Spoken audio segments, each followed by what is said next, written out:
Olá, o meu nome é Cláudia Oliveira e bem-vindos a mais um episódio de Crime às Quintas.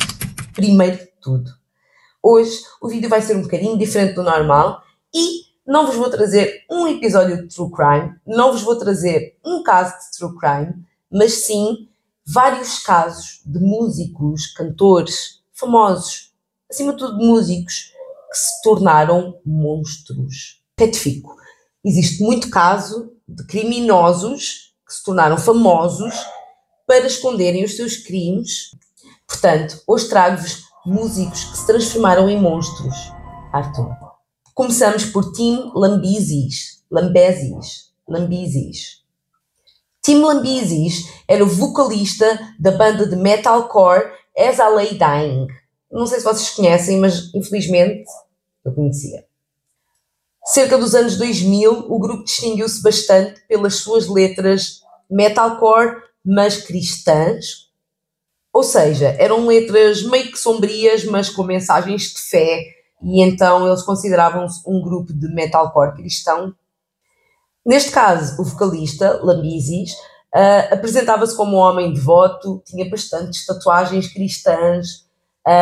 Inclusive, ele e a mulher tinham adotado 2 crianças etíopes para a sua família e ele mostrava ser um homem devoto, dedicado e cristão. Portanto, falavam muito sobre Deus, redenção, seres uma pessoa melhor. Vocês sabem, não é? Estas coisas todas.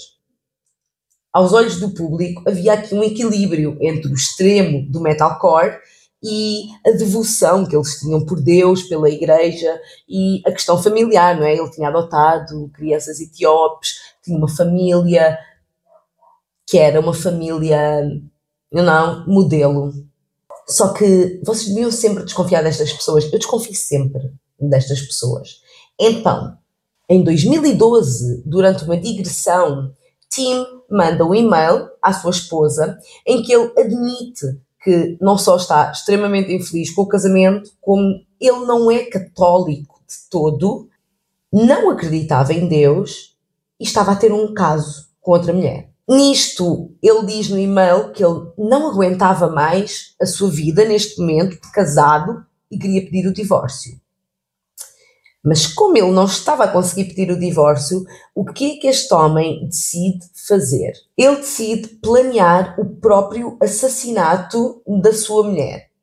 Ele decide contratar alguém para matar a sua mulher, para não ter de se divorciar e para ficar livre deste fardo que era o seu casamento.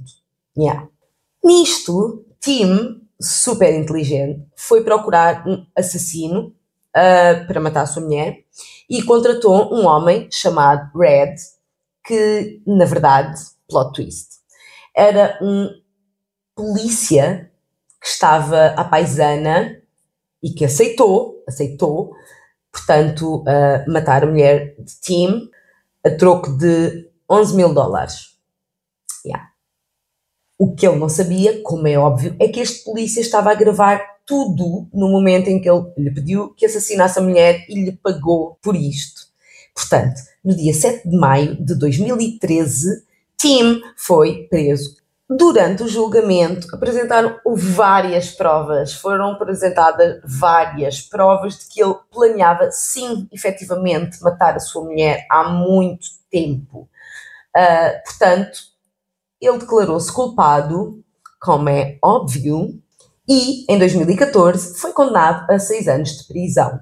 Pena efetiva. A defesa tentou alegar que o consumo excessivo de esteroides fez com que ele tivesse pouco discernimento na altura de cometer este crime, mas não colou, portanto, ele foi efetivamente condenado a 6 anos de cadeia. No entanto, saiu em liberdade condicional em 2016 e voltou a juntar-se à sua banda anterior, As I Lay Dying, e eles ainda tentaram, ali, durante um tempo, fazer as coisas resultar. Na verdade, metade das pessoas estão divididas entre, ok, ele é uma pessoa melhor, ele efetivamente redimiu-se, ele efetivamente percebeu o que ele fez, ele cumpriu a pena e agora é um gajo bom. E a outra parte das pessoas pensa tipo, não tem forma de tu seres um gajo bom, sendo que tu tentaste matar a tua mulher, contrataste um assassino profissional para matar a tua mulher e opinião pessoal, tu ainda foste burro o suficiente para nem saber que aquilo era um polícia. Então, na verdade, este caso é basicamente isto. Ele continua a cantar e está livre porque ele cumpriu a sua pena. Segundo caso, Luke Helder. Luke Helder podia ter sido um puto talentoso dos Estados Unidos que possivelmente nós hoje em dia iríamos ouvir sobre ele, mas na verdade foi um desastre. Filho de um militar e de uma profissional de saúde, cresceu num ambiente super estável, mas disciplinado.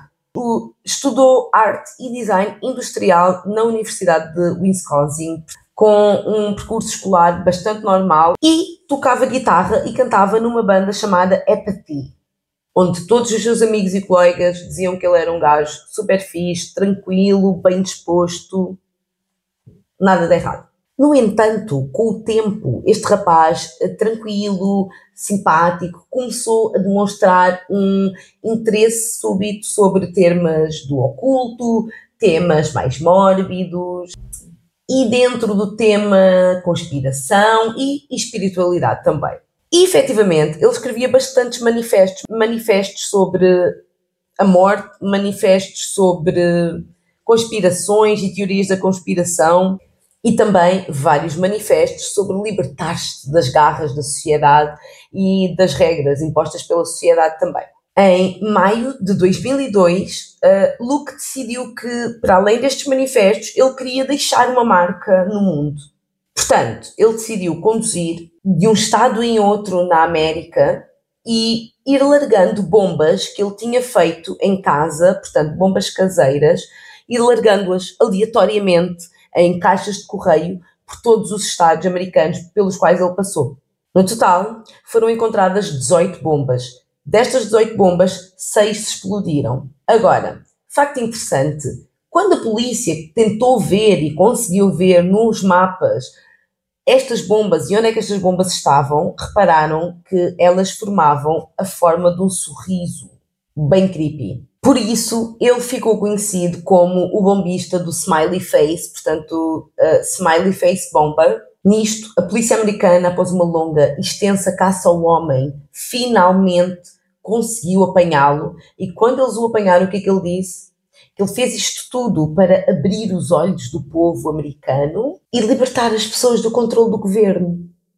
Posteriormente, foi diagnosticado efetivamente com perturbação mental e incapaz de ser julgado em tribunal. Portanto, desde 2004, ele continua e permanece numa instituição hospitalar. Número 3, Gary Glitter. Eu não conhecia essa história e quando eu fui ler é tipo, ok, tem gente bem creepy no mundo e tem pessoas creepy que efetivamente se tornam astros, estrelas conhecidas. Gary Glitter. Nos anos 70, Gary Glitter era um fenómeno que parecia não ter fim. As pessoas eram super obcecadas neste homem, as pessoas adoravam este homem. Ele autoproclamou-se rei do glam rock, portanto vocês podem imaginar, na altura foi uma sensação, porque ele estava sempre envolto em fatos bonitos, brilhantes, cheios de purpurina, ele era o rei do glitter, e isto nos anos 70 era uma cena. Hoje em dia já seria uma cena, mas nos anos 70 foi uma cena. Então, nisto, ele tornou-se um símbolo da época, um símbolo da noite e da geração disco britânica. Para além disso, ele tinha atuações fantásticas, explosivas, em que ele tinha completamente um estilo diferente de toda a gente. E as pessoas gostavam bastante disto. No entanto, por trás disto tudo havia uma pessoa obscura, sombria e um creep, como podem imaginar. Em 1997, no auge da sua fama, um técnico que foi contratado para reparar o seu computador pessoal descobriu imagens de pornografia infantil no seu computador. Como é óbvio, e ainda bem, isto destruiu completamente a sua imagem e a sua carreira e ele nunca mais conseguiu recuperar disto. Mas também foi preso e condenado por este crime.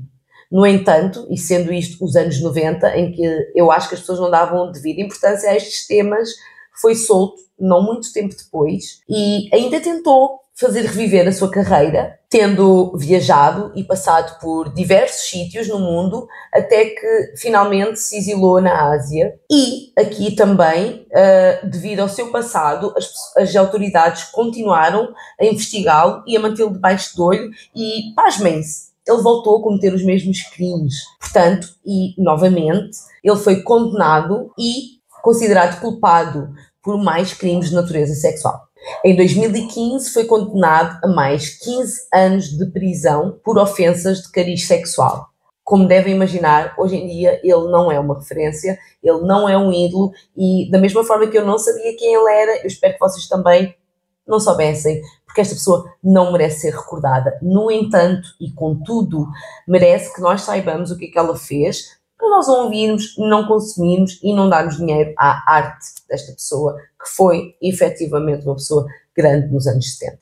Quarta e última pessoa desta primeira parte. Eu quero deixar um disclaimer, esta foi a personagem que me deu mais asco, isto é a personagem que eu acho que é mais difícil de falar destas todas, porque pessoalmente eu ouvia esta banda e eu gostava desta banda quando eu era adolescente, mas quarto lugar, Ian Watkins, dos Lost Prophets. Ian Watkins nasceu em 1977 no país de Gales. Durante anos foi o rosto principal da banda Lost Prophets, que era uma banda de metalcore que conquistou vários títulos e teve várias semanas nos tops britânicos. Portanto, quem tem a minha idade, ou mais ou menos, e quem foi ali da cena emo, punk, vocês conhecem Lost Prophets, vocês já ouviram alguma música de Lost Prophets. E o Ian Watkins, que era o vocalista, ele era bastante carismático, ele era um gajo que vocês olhavam e sentiam alguma empatia,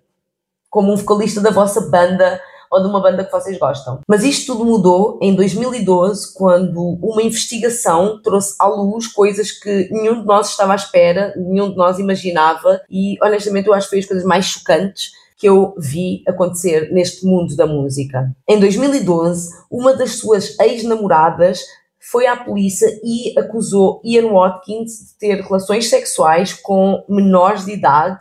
E quando eu digo menores de idade, eu digo crianças mesmo. A polícia não fez grande caso, como a maior parte das vezes acontece, não fez grande caso e achou que isto não era nada de especial. Então, durante algum tempo, não houve mais investigações sobre isto. Até que, em 2013, novamente, houve outra queixa de outra ex-namorada de Ian Watkins, e aqui a polícia, de alguma forma, teve informações e foi verificar e chegaram à conclusão que haviam várias queixas e tiveram provas de que Ian Watkins estava a ter relações sexuais com fãs menores de idade, e entre estas fãs menores de idade haviam crianças, inclusive um bebé de 1 ano, que era filho de uma destas fãs, que por acaso não era menor de idade, era uma mulher adulta, na verdade, e ele estava envolvido com o bebé de 1 ano. Quando eu vos digo que isto é chocante, haviam provas físicas, porque este filho da mãe gravava-se ter estes atos horríveis, horrendos, com as suas vítimas, fossem elas as fãs menores de idade, fosse também estes bebés. Então, como ele gravou, a polícia teve acesso a isto. Para vocês terem noção do quão nojento, grave e gráfico foi, o polícia disse que isto foi das coisas mais difíceis que ele teve de assistir na sua vida, e mais tarde no julgamento o juiz disse que este foi o pior monstro que ele teve de condenar. Portanto, em setembro de 2013, Ian Watkins declarou-se culpado de 13 crimes. E o Tribunal Britânico condenou a 29 anos de cadeia, que eu acho muito pouco. Como eu vos disse, o juiz disse que estes foram os atos mais cruéis que ele teve conhecimento na sua carreira, e esta foi a pessoa mais cruel e o monstro mais vil que ele condenou. Durante todo o julgamento, Ian Watkins demonstrou nada mais do que frieza e deboche. Sim, deboche. Porque quando ele foi preso, existem vários registros de chamadas que ele teve na cadeia com muitas das suas fãs, porque ele tinha fãs, mesmo depois de ter sido condenado por pedofilia, abuso infantil e vocês sabem o que mais. E numa dessas chamadas ficou gravado que ele disse a uma dessas fãs que os abusos que ele tinha cometido, inclusive o abuso ao bebê, eram, quote, gandalols. Foi o que ele disse, era gandalol. Agora, plot twist. O plot twist que eu gosto e o plot twist que, se vocês não concordarem comigo, está tudo bem, eu gosto e eu fiquei muito contente. muito contente. Durante todo o tempo, desde 2013 que ele esteve na cadeia, Ian Watkins sofreu vários ataques dos outros colegas de cela e dos outros colegas de cadeia. Portanto, houve uma vez que ele foi feito refém e durante várias horas os colegas de cadeia tiveram-no preso e esfaquearam-no várias vezes, não é? Na manhã de 11 de outubro de 2025, Ian Watkins foi mortalmente esfaqueado na cadeia. Alguém pegou nele e fez o que tinha de ser feito. Honestamente, Gandalols. Na verdade, foram 2 reclusos que tiveram parte neste assassinato e as autoridades identificaram um sujeito de 25 anos e um sujeito de 45 anos. E eles admitiram ter morto Ian Watkins. Em relação à banda, os Lost Prophets acabaram quase imediatamente a seguir à condenação do Ian Watkins. Efetivamente, eles disseram várias vezes que eles não tinham ideia daquilo que ele estava a fazer. Eles sabiam, sim, que ele se envolvia com fãs, mas eles nunca pensaram, nunca souberam e nunca acreditaram, e eu aqui vou revirar um bocadinho os meus olhos, que ele se envolvia com fãs menores.